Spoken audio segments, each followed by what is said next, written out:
The discovery Camila Santos pressed her tired eyes against the glowing computer screen, the numbers and legal jargon blurring together like a foreign language. The clock on her desk read 11:47 p.m., and the prestigious law offices of Fletcher and Associates had long since emptied of their usual bustling energy. Only the security guard remained, making his rounds through the marble corridors of the 42nd floor. She should have gone home hours ago. Her small apartment in Brooklyn was calling, along with a hot shower and leftover takeout, but something about the Meridian Industries acquisition contract kept nagging at her like a splinter under the skin that wouldn't let her rest. Camila had been working at Fletcher and Associates for exactly 3 weeks, fresh out of Columbia Law School, with student loans that made her stomach churn and dreams that burned brighter than the city lights outside her window.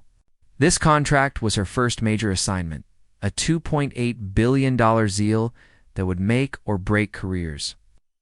The target was Meridian Industries, a tech company specializing in artificial intelligence and data analytics. The acquiring company was Cross Industries, helmed by the notoriously ruthless Sebastian Cross. Even Camila, buried in her law books for the past 3 years, knew his reputation. He was the man who turned failing companies into gold mines and competitors into cautionary tales. Diana Fletcher, the senior partner who had taken a chance on hiring Camila despite her humble background, had made it clear that this deal was crucial for the firm. "Don't embarrass me, Santos," she had said, her steel-gray eyes boring into Camila's. "Cross Industries brings in 30% of our revenue. One mistake and you're gone." Now hunched over her desk with coffee-stained papers scattered around her like autumn leaves, Camila wondered if she had found that mistake. The hidden trap in Section 47.3b of the contract seemed innocuous enough at first glance. It dealt with intellectual property transfers, specifically regarding Meridian's proprietary AI algorithms. The language was dense, filled with the kind of legal terminology that made most people's eyes glaze over. But Camila had always been good with puzzles. Back in high school, while her classmates were at parties, she was competing in debate tournaments and solving complex logic problems for fun. Her mind naturally broke down complicated ideas into their component parts. As she read Section 47.3b for the 4th time, the pieces began clicking into place. The clause appeared to transfer all of Meridian's AI technology to Cross Industries upon acquisition. Standard stuff for this type of deal. But buried within subsection C, hidden among references to patent portfolios and licensing agreements, was something else entirely. The clause included a reversion provision. If Cross Industries failed to meet certain developmental milestones within 18 months of the acquisition, full ownership of the AI technology would revert back to Meridian Industries.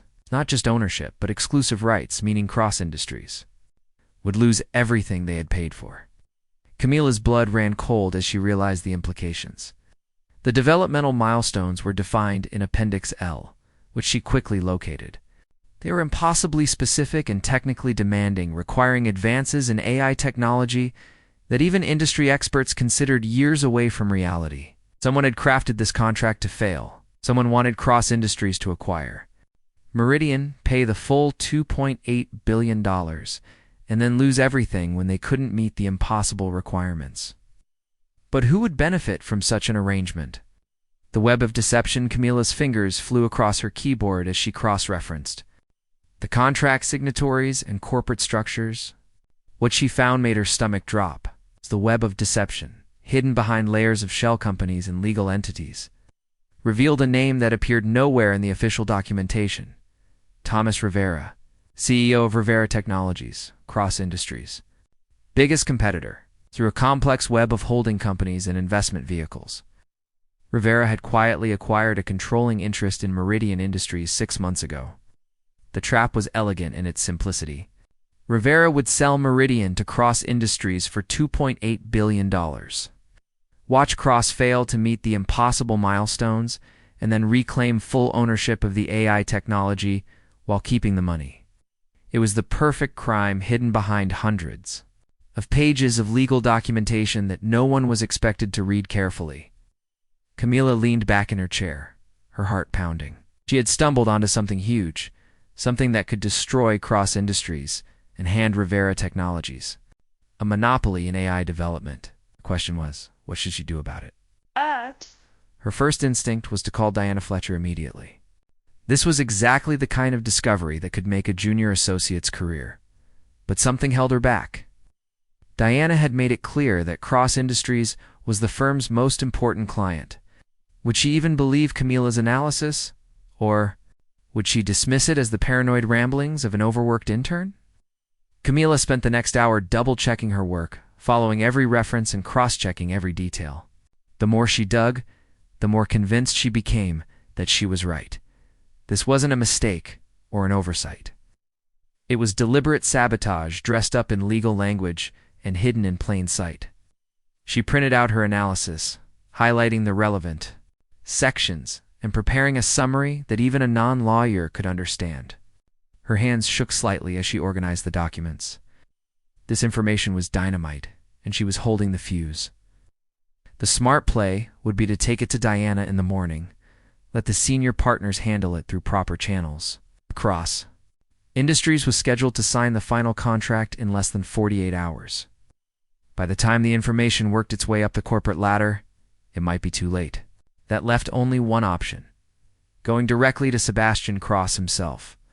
Camila had never met the man, but his reputation preceded him like a storm front. Stories circulated through legal circles about his legendary temper, his intolerance for incompetence, and his ability to destroy careers with a single phone call. He was not the kind of person who welcomed unsolicited advice from junior associates, especially advice that contradicted the work of an entire legal team. But as Camila stared at the contract spread out before her, she realized she didn't have a choice. Someone had to warn him, and she was the only one who knew the truth. Cross Industries occupied the top 15 floors of a gleaming skyscraper in Midtown Manhattan. Camila had looked up the address while preparing her analysis, imagining the fortress-like offices where Sebastian Cross plotted his business conquests. She found his direct office number through the firm's client database, though she doubted. He would take an unscheduled call from someone he had never heard of. Still, she had to try. The phone rang 3 times before a crisp, professional voice answered. Sebastian Cross's office. This is Jennifer. Hi, this is Camila Santos from Fletcher and Associates. I need to speak with Mr. Krause urgently about the Meridian acquisition contract. There was a pause. Mr. Krause is in meetings all day. I can schedule something for next week, if this is regarding routine contract review. It's not routine, Camila said, her voice steadier than she felt. There's a problem with the contract that he needs to know about immediately. A serious problem. Another pause, longer this time. Hold, please. Camila waited, her palms sweating as elevator music played through the phone. She was probably about to make the biggest mistake of her career, but she couldn't live with herself. If she stayed silent, this is Cross. The voice was deep, authoritative, and carried the kind of quiet power that made people listen. You have 60 seconds to explain why you're wasting my time. The meeting. Camila took a deep breath. Mr. Cross, my name is Camila Santos. I'm working on your Meridian acquisition contract, and I've discovered something you need to know. Section 47.3b contains a hidden reversion clause that will transfer ownership of all AI technology back to Meridian if you fail to meet impossible developmental milestones. It's a trap designed to steal your money and give your competitor a monopoly in AI development. Silence stretched across the phone line like a taut wire. When Sebastian finally spoke, his voice was dangerously quiet.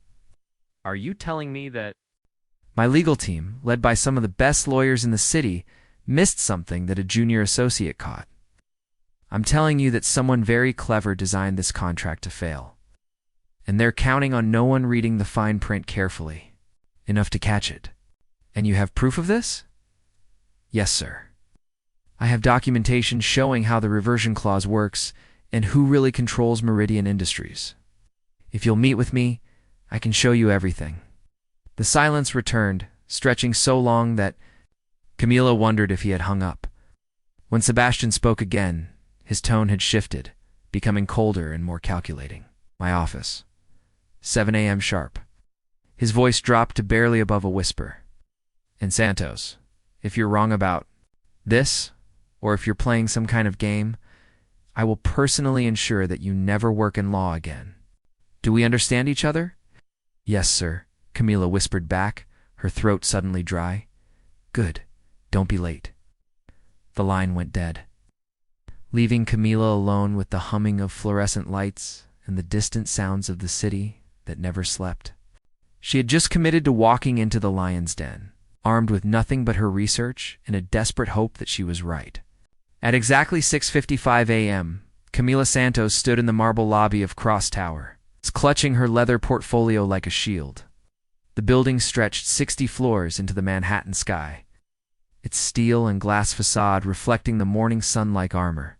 Everything about it screamed power, from the Italian marble floors to the abstract sculptures that probably cost more than most people's annual salaries. She had barely slept, spending the night rehearsing her presentation and second-guessing every detail of her analysis. What if she was wrong?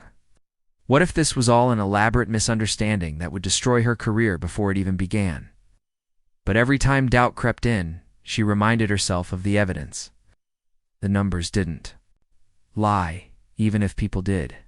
The elevator to the executive floors required a special key card, which the receptionist provided with a look that suggested Camila was walking to her execution. As the floors counted upward, her reflection in the polished steel doors showed. A young woman trying desperately to look more confident than she felt. Sebastian Cross's office occupied the entire 60th floor. When the elevator doors opened, Camila stepped into a space that felt more like a penthouse than a workplace. Floor-to-ceiling windows offered a breathtaking view of the city, while modern furniture and carefully curated artwork created an atmosphere of sophisticated intimidation. Miss Santos? A woman in her 30s approached, her smile professional but warm. I'm Jennifer, Mr. Cross's assistant. He's waiting for you. In the conference room, Camila followed Jennifer through a maze of offices and meeting rooms, each more impressive than the last. Executive assistants worked quietly at desks that probably cost more than Camila's car, while men and women in expensive suits moved with the purposeful energy of people who controlled millions of dollars with their decisions. The conference room was dominated by a massive glass table, surrounded by leather chairs that could have doubled as thrones. But Camila's attention was immediately drawn to the man standing with his back to her, silhouetted against the windows that framed the Manhattan skyline. Sebastian Cross was taller than she had expected, with broad shoulders that filled out his charcoal suit perfectly. His dark hair was precisely styled, and when he turned to face her, Camila understood why business magazines always described him as devastatingly handsome. But it was his eyes that truly captured her attention, intelligent, calculating, and cold as winter steel. Miss Santos, his voice carried the same quiet authority she remembered from their phone conversation. You're punctual, I appreciate that. Thank you for seeing me, Mr. Cross. Camila set her portfolio on the table, her hands steadier than she felt. I know your time is valuable. It is. So let's not waste it. He moved to the chair at the head of the table but didn't sit, instead standing behind it like a general. Preparing for battle. You claim there's a trap in my contract. Prove it. The revelation. Camila opened her portfolio and spread her documents across the glass table. She had organized everything meticulously, color-coded tabs and highlighted sections that would make her case as clear as possible. The trap is. In section 47.3b, she began, her voice growing stronger as she fell into the rhythm of her presentation. On the surface, it appears to be a standard intellectual property transfer clause, but buried in subsection C is a reversion provision that most people would overlook. Sebastian remained standing, his expression unreadable as she walked him through the language. She showed him how the developmental milestones were defined in Appendix L, how they were technically impossible to achieve within the 18-month time frame, and how failure to meet them would result in complete loss of the AI technology. Interesting theory, Sebastian said when she finished. But you're making a serious accusation. You're claiming that someone deliberately sabotaged this contract. Do you have proof of intent? I do. Camila pulled out her research on the corporate ownership structure. Thomas Rivera owns Meridian Industries through a web of shell companies. He's selling you something he already controls, knowing you'll lose it back to him when you can't meet the impossible requirements. He gets to keep your $2.8 billion and regain ownership of the AI technology. For the first time since she had entered the room, Sebastian's carefully controlled expression shifted. A muscle in his jaw tightened, and his hands, which had been resting casually on the back of his chair, gripped the leather more tightly. Rivera. The name came out like a curse. It bastard. Sebastian moved around the table, studying Camila's documents more closely. As he leaned over her research, she caught a hint of his cologne, something expensive and masculine that made her suddenly aware of how close he was standing. Your analysis is thorough, he said, straightening up, perhaps too thorough for someone who's been practicing law for 3 weeks. Camila felt heat rise in her cheeks. I may be new to corporate law, but I'm not stupid. I know how to read a contract. Clearly, Sebastian's eyes met hers, and for a moment, something flickered in their depths. Surprise, perhaps a respect. The question is, what do you want in return for this information? Question caught Camila off guard. I'm sorry? Nothing in this business is free, Miss Santos? You've just handed me information worth potentially billions of dollars. What's your price? Camila stared at him, genuinely confused. I don't want anything. I'm just doing my job. Sebastian laughed, but there was no humor in it. Your job is to review contracts for Fletcher and Associates, not to conduct industrial espionage investigations. You could have taken this information to your boss, claimed credit for saving the deal, and probably made partner within 5 years. Instead, you called me directly, risking your career to warn someone you've never met. Why? The question hung in the air between them. Camila found herself studying his face, searching for some hint of what he was thinking. Up close, his reputation for ruthlessness seemed at odds with the genuine curiosity in his eyes. Because it was the right thing to do, she said finally. Rivera is trying to steal from you. Couldn't just sit back and let it happen. Sebastian was quiet for a long moment, his gaze never leaving her face. You realize that if you're right about this, you've just declared war on one of the most powerful men in the tech industry. Rivera doesn't forgive, and he doesn't forget. Are you trying to scare me? I'm trying to understand you. He moved closer, and Camila felt her pulse quicken. Most people in this business would have found a way to profit from this information. You're either incredibly naive or incredibly principled. I'm not sure which is more dangerous. Before Camila could respond, Sebastian's phone buzzed. He glanced at it, his expression hardening. Rivera's in the building. He's coming up to finalize some last-minute details before the signing. Camila's blood ran cold. What do we do? Sebastian's smile was sharp as a blade. We give him exactly what he's expecting. But first, I have a proposition for you. He turned to face her fully, and Camila realized that something fundamental had shifted in the room. The dynamic between them had changed, and she wasn't sure if that was a good thing or a very dangerous thing. I want you to work for me, Sebastian said. Not for Fletcher and Associates. For me directly. I need someone I can trust, someone who isn't afraid to dig deeper than everyone else. Someone who does the right thing even when it's not the smart thing. I can't just quit my job, Camila protested. I have student loans, rent. I'll pay off your loans and triple your current salary. You'll have your own office, your own team, and complete autonomy to investigate any deal that crosses my desk. His eyes never left hers. But more importantly, you'll help me destroy Thomas Rivera. The offer was overwhelming, almost too good to be true. Everything she had worked for, everything she had dreamed of, was being handed to her on a silver platter. But something in Sebastian's tone, in the way he had said Rivera's name, made her hesitate. What exactly are you asking me to do? I'm asking you to help me turn the trap around. Rivera thinks he's won, but he's made one crucial mistake.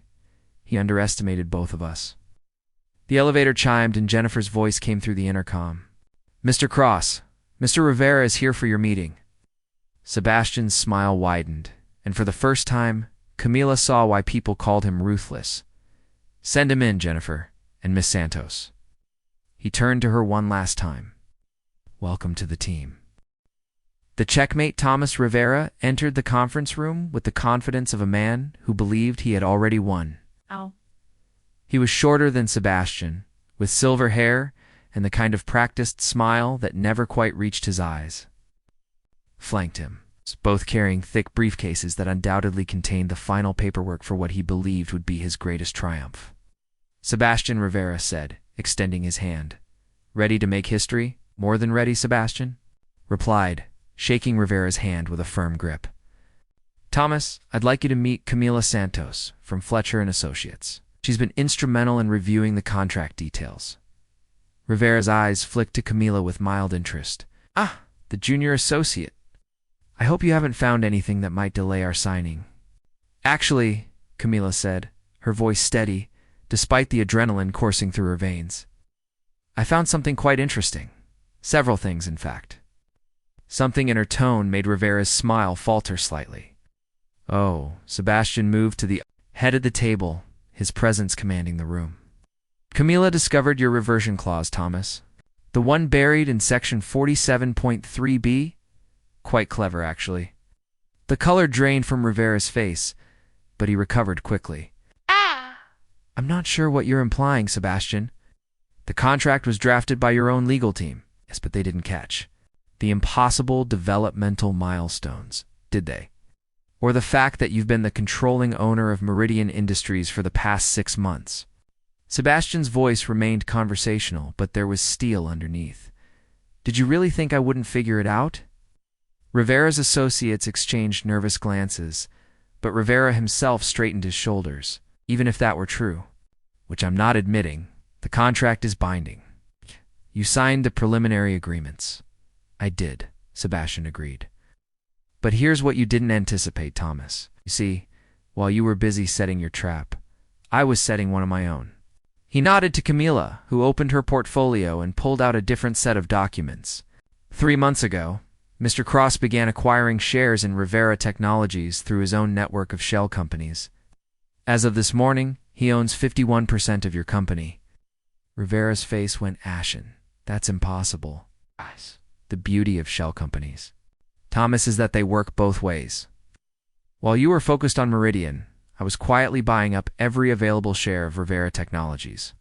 Your own board approved the sales, thinking they were different investors. Sebastian's smile was predatory. They had no idea they were selling to their biggest competitor. Rivera stumbled, his composure finally cracking. This is corporate warfare. This is business, Sebastian corrected, and you just lost. Camila watched the exchange with fascination. This was why Sebastian Cross was legendary in the business world. He didn't just play the game. He changed the rules entirely. Here's what's going to happen, Sebastian continued. You're going to sign the Meridian contract exactly as written. When I inevitably fail to meet your impossible milestones, the AI technology will revert to Meridian. But since I now own controlling interest in Rivera Technologies, and Rivera Technologies owns Meridian, the technology will effectively belong to me anyway. You can't do this, Rivera protested, but his voice lacked conviction. I already have. The question is whether you want to walk away with the $2.8 billion.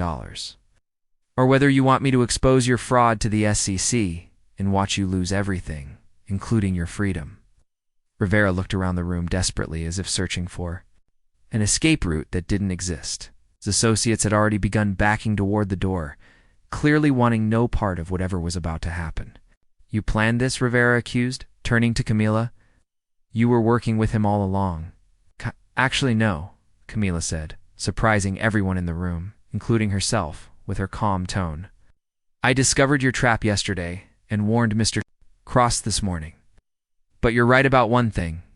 I am working with him now. Sebastian looked at her with something that might have been pride. Miss Santos has agreed to join my legal team. Her first assignment will be overseeing the integration of Rivera Technologies into Cross Industries. Integration? Rivera's voice cracked. Did I forget to mention? Tom not just taking your company, Thomas? I'm absorbing it entirely. Rivera Technologies will cease to exist by the end of the month. Your employees will be given the option to stay on under Cross Industries management, but your name will be removed from every building, every contract, every piece of letterhead. Rivera slumped into one of the leather chairs, the fight finally going out of him. You've destroyed me. You've destroyed yourself the moment you decided to steal from me, Sebastian replied without a trace of sympathy. The signing is in 1 hour. I suggest you prepare yourself. As Rivera and his associates filed out of the conference room in defeat, Camila found herself alone with Sebastian. The silence stretched between them, heavy with the weight of what had just transpired. "Do you regret it?" Sebastian asked quietly. "Regret what? Getting involved? Your life was simpler yesterday." Camila considered the question. 24. Hours ago, she had been a junior associate struggling to make rent. Now she was about to become one of the most powerful corporate lawyers in the city, working for a man who had just orchestrated one of the most elegant business takeovers she had ever witnessed. "No," she said finally. "I don't regret it. Rivera was trying to steal from you. He deserved what he got." Sebastian studied her for a long moment. "You realize this is just the beginning, don't you? There will be other rivals, other traps, other battles to fight." "I know." Camila met his gaze steadily. "I'm not afraid," good Sebastian said. And for the first time since she had met him, his smile was genuinely warm. "Because I have a feeling we're going to change the business world together." As they prepared to leave for the contract signing, Camila realized that her life had indeed changed forever. She had walked into Cross Tower that morning as a frightened junior associate, but she was leaving as something else entirely. A player in the highest stakes game in the business world. The view from the 60th floor looked different now. City spread out below them no longer seemed intimidating, but full of possibilities.